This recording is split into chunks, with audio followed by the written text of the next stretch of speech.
Hi guys, I'm making this video in response to a question that came up in the last week's meetup. The question is very simple yet very important. What animation software should I learn? And from a beginner's perspective, this question becomes more important because there is no wrong answer for this question. There are so many tools out there in the market, and based on what your needs are, a tool can be right or wrong for you. I haven't used all the tools, nobody has, so I cannot give you a strict comparison. But how I can help you is I can give you a framework to narrow down your choices. And I'll be only teaching the tools that I know. Uh, so you can make up your mind whether you want to join me in this journey to learn animation on those tools, or you can just opt out. A few questions that one should ask before choosing any animation tool is, what do you want to do in animation? Because animation is a very broad topic. What is specifically is that you want to do? Uh, and number two, how popular the software is. Uh, and the last one is how expensive it is. So the first question is, what do you want to do? Animation in itself is a quite broad topic. There are so many things that you can do in animation. But if you want to do animation for brand storytelling, like the kind of animation you must have seen in the advertisements of, let's say, Nike, Apple, and in the IPL for that matter. So those slick animation, those like neat animations that brands use for their storytelling, for their branding campaigns, for their explainer videos, or for that matter on their website. If that's the kind of animation that excites you, I think there are multiple tools out there in the market for that. For 2D motion graphics, After Effects is out there. It's the best tool out there. For 3D motion graphics, you can use Blender, uh, Cinema 4D, all these kind of tools. Although in After Effects, you can also do 3D motion graphics, but the scope is limited. So that's about motion graphics. If you want to do animation for storytelling, so again, when it comes to storytelling when it comes to animation for TV or films or web shows, then there are multiple departments. So one person might be doing just the background animation or the animation of the assets, like, or the elements like smoke, uh, like flying leaves or blasts, like water. And then okay, there is another department which is doing animation for characters and creatures.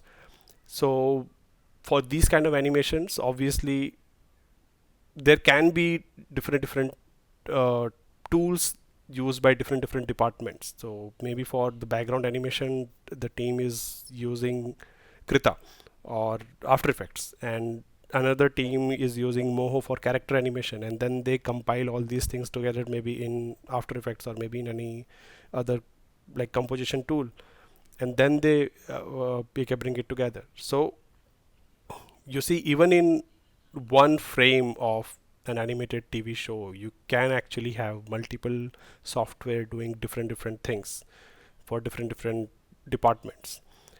So, but strictly if you're talking about animation in general, you can start with OpenToons, which is open source and free. There is Krita. There is Moho if you want to do bigger character animation.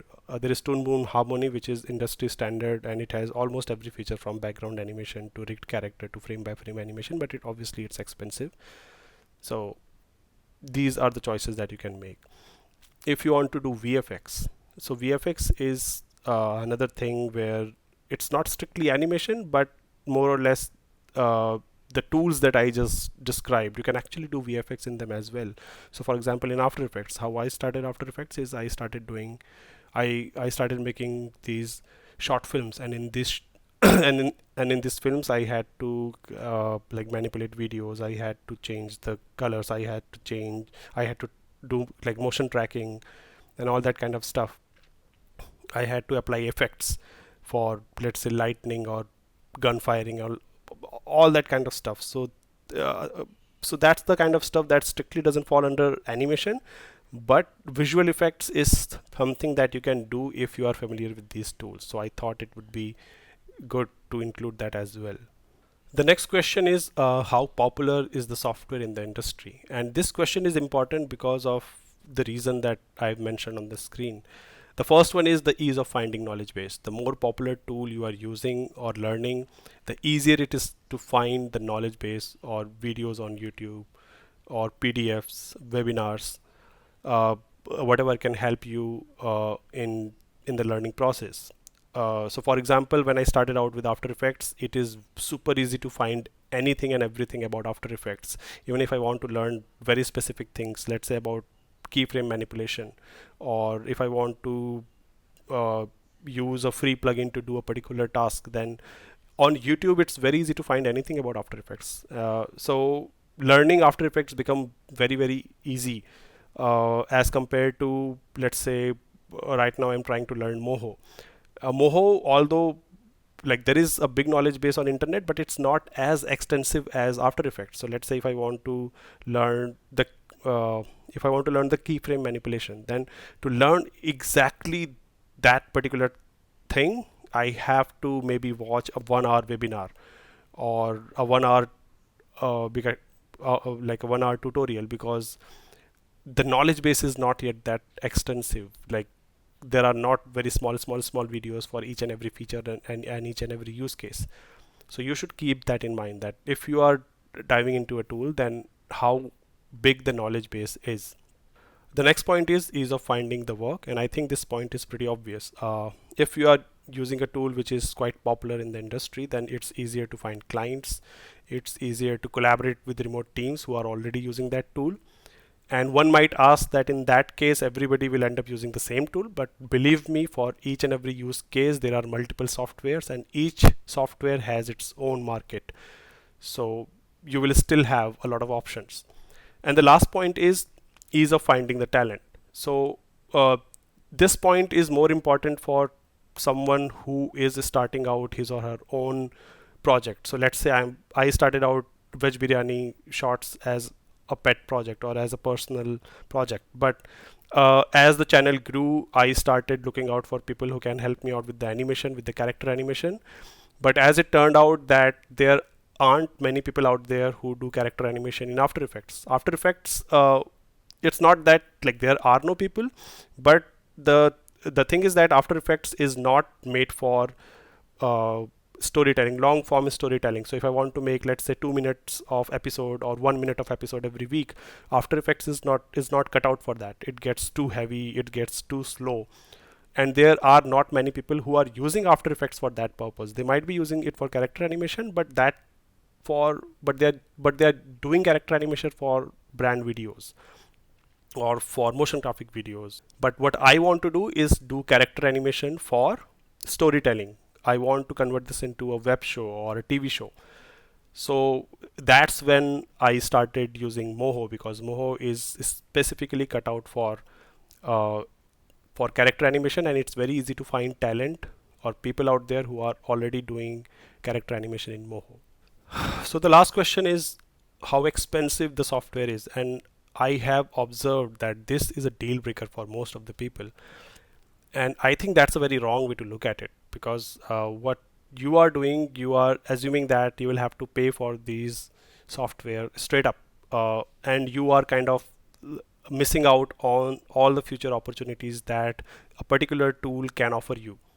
Uh, so I think all of you know that there are workarounds of using any software for free or to learn it for free. And as a practice, I follow this rule that if I am using a software to earn money, then I must pay for it. But if you are learning it, then there are free trial, there are student discounts, and there are discount at on like New Year discount or Black Friday discount. You can actually buy these tools, many of these tools which are paid at a much lower price. Or there are other workarounds where you can use these tools for free for learning purpose. And I think you should go for the best tool that is checking all the boxes for you.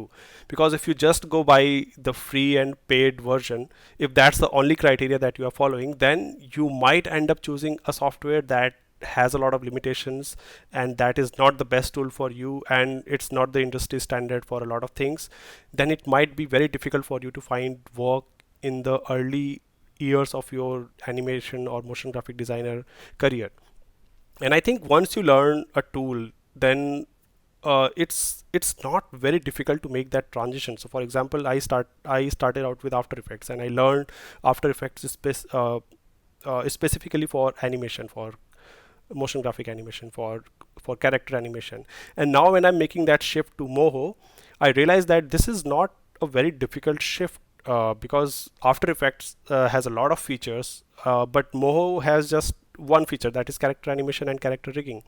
So once you learn a tool, then all the hours that you are putting into it is not just into learning that tool, but to learn animation or that particular skill in general. In general. So when you make that shift to another tool, you will realize that it's very easy. It becomes easier as you grow as an animator. But if you choose a tool which is very niche in very early days of your career, then you will realize that it will take you a lot more time to make that transition, especially in the early years of your career.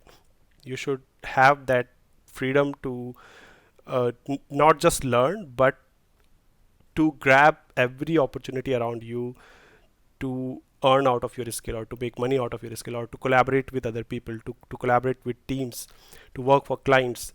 And if you give up that opportunity just for a free tool, then I think that's a pretty bad decision for me. So yeah, I think that's all for the framework that we talked about.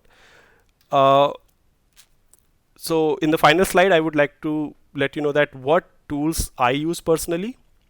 So I started out with After Effects. I use After Effects for motion graphics, VFX, motion tracking, character animation, at least for now. And you can do a lot of things from in After Effects. So if you want to make a short film, or if you want to do video stabilization and all that kind of film, okay, all that kind of stuff, After Effects is a very good tool for you. But I would be specifically talking about animation. And I am also learning Moho, and I'm using it specifically for character animation and character rigging. I also know a bit of Blender. I have been learning it because one, it's a free tool, and the reason I chose it, not just because it's a free tool, because the knowledge base for Blender is immense. You go out in the internet, you can find videos on almost anything and everything, and it has most of the capabilities of the industry standard animation, 3D animation tools. So Blender, I think, is a pretty remarkable exception when it comes to free tools. Uh, and yeah, I use it for character animation. For I don't use it for character animation. I use it for animation for client project. Many times I have to kind of, let's say, have a TV or have a mobile phone, all that kind of stuff, and I use it for enhancing my 2D animation as well. There are times when I have to turn a bus, or where I have to kind of move a car around. So those kind of things are very difficult to do in After Effects or in 2D animation. Not impossible, but difficult and time taking. So it's better to do them in Blender and then use them in a way that they look 2D in your final work. So yeah, that's pretty much it. I hope this video was helpful. And if you have any question, or if you don't agree with anything, please leave that in the comment, and I'll answer each and every comment that you guys leave. So yeah, bye.